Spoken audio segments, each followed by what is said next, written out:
इस एकादशी पर एक छोटा सा फल आपकी किस्मत बदल सकता है। जी हाँ, हम बात कर रहे हैं आमलकी एकादशी की।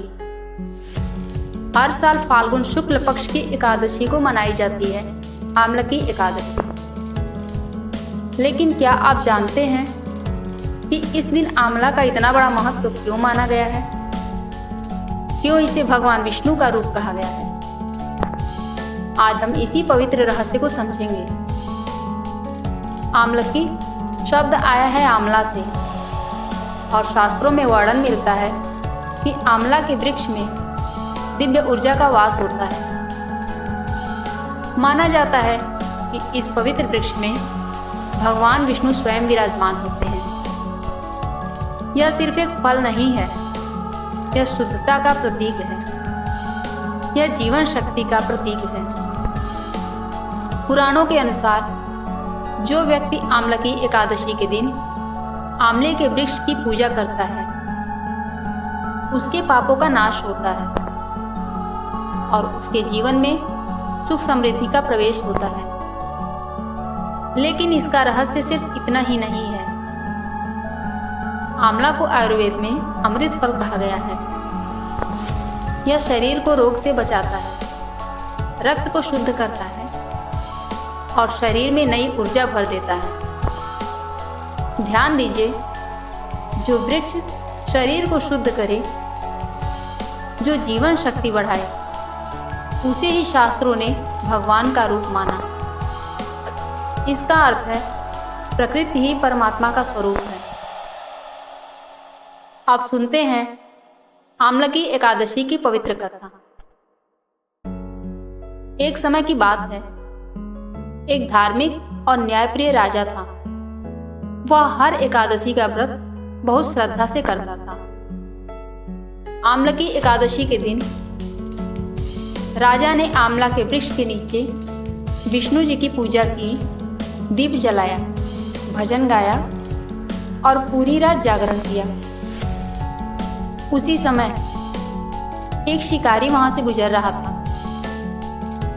वह पापी था, जीव हत्या करता था, लेकिन उसने राजा की भक्ति देखी। वह चुपचाप बैठकर भजन सुनने लगा। उसने भी रात वहीं बिताई।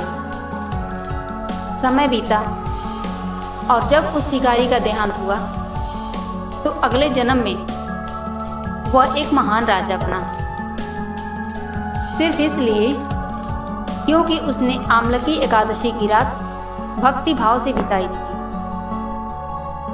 इस कथा का संदेश क्या है? भगवान पद नहीं देखते, पाप का इतिहास नहीं देखते, वह सिर्फ भक्ति देखते हैं। अब बात करते हैं इस दिन क्या करना चाहिए। सुबह ब्रह्म मुहूर्त में उठकर स्नान करें, साफ वस्त्र धारण करें, भगवान विष्णु की मूर्ति या तस्वीर के सामने दीप जलाइए। यदि संभव हो तो आंवला के वृक्ष के पास जाकर पूजा करें, फूल चढ़ाएं, जल अर्पण करें और ओम नमो भगवते वासुदेवाय मंत्र का जाप करें। इस दिन आंवला का दान भी बहुत पुण्यदायक माना गया है। व्रत रखने से मन और इंद्रियां नियंत्रित होते हैं और द्वादशी को नियम के अनुसार पारण करना चाहिए। माना जाता है कि जो व्यक्ति श्रद्धा से आमलकी एकादशी का व्रत करता है उसके जीवन में आने वाली बाधाएं धीरे धीरे दूर होने लगती हैं।